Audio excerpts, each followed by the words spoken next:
that moment when you're like, don't cry, don't cry, don't cry.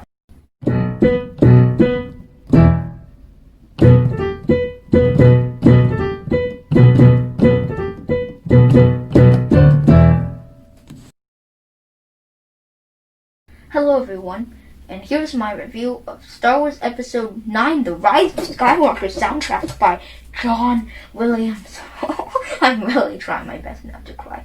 I love the soundtrack. Definitely the best out of the sequel trilogy. And that's what the good thing about sequels is it takes some of the old and adds some of the new to create something different. Here Williams does that masterfully. He does that so well, I can't even. One thing that I noticed Williams did a lot in the soundtrack is, you know, those woodwind whoops, where it's like, whoop! Something like that. I absolutely love that. Because it has its own feel to each of the soundtracks. Each soundtrack has its own feel. And this soundtrack fits with this movie almost perfectly. This soundtrack is so good. I know some people say that the soundtrack is edited in weird ways, where some of the ending songs are at the start and some of the starting songs are at the end, and it doesn't exactly match with the movie. The reason that I actually love that that's happening is partially because that the way that the music's edited helps make the soundtrack create its own story. And I find that this soundtrack complements the movie as well as telling its own story. Yes. And of course, we use some of the leitmotifs for, like, for example, Rey or the First Order. And we also have some really nice variations that can make us understand our location and what's happening. They're used in certain ways that you can understand what's happening, as well as some world building cues. This soundtrack is great at world building, especially the planet of Exegol, which is definitely my favorite new location in the actual Rise of Skywalker movie. Here they expand on Exegol so well. They add Palpatine's theme in a new way. It sounds a bit more creepy with a bit of that string hiss going like ee! instead of just the Death Star version of Palpatine's theme.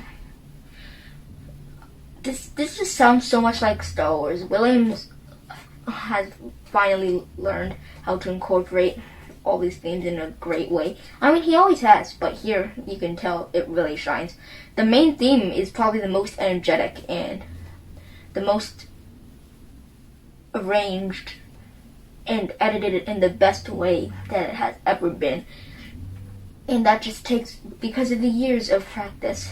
This has many great and so memorable new themes, including the theme for the Knights of Ren, which are played in different variations across the soundtrack, and that's what I love. Still, some of my favorite tracks aren't in this soundtrack. I don't have a problem with it. It is that because the fact that the music editor edited it to make its own story, so that's why I don't have a problem with it. Also, some people on the internet have created some extended soundtracks where they add some of my favorite themes. It goes something like you know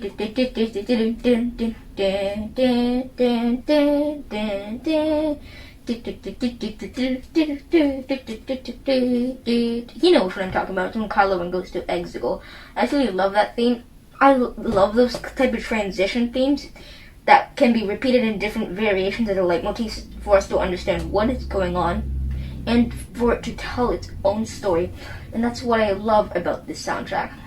The soundtrack just feels like Star Wars and expands on what the songs that we know and it incorporates in different ways. For example, the songs that Williams has composed, especially the song of Rey's theme, can be used and manipulated into different ways. Like the different variations that Williams used, especially in the song Join Me, which a bit of the hint of the Emperor's theme and a bit of the Exegol theme, where Palpatine's lifting up the Star Destroyers, as well as some really good callbacks. I don't really have a problem with the soundtrack. I absolutely love the soundtrack. If I could give the soundtrack an 11 out of 10, I would, so I'll give Star Wars Episode 9 soundtrack by John Williams a 10 out of 10. Definitely. There's too many highlights. The whole soundtrack is a highlight. This whole soundtrack is so good. It concludes the sequel trilogy. It's almost with some great callbacks, as well as telling its own story, which sometimes we get one. Sometimes the soundtrack can lean too much to the other. Sometimes it can lean too much for something new that doesn't feel like Star Wars. Here, Williams geniusly incorporates both. I absolutely love this soundtrack. Remember, that's just my opinion. My opinion isn't the right opinion. Please click like and subscribe if you want more videos like this. Thanks. Bye. See you later.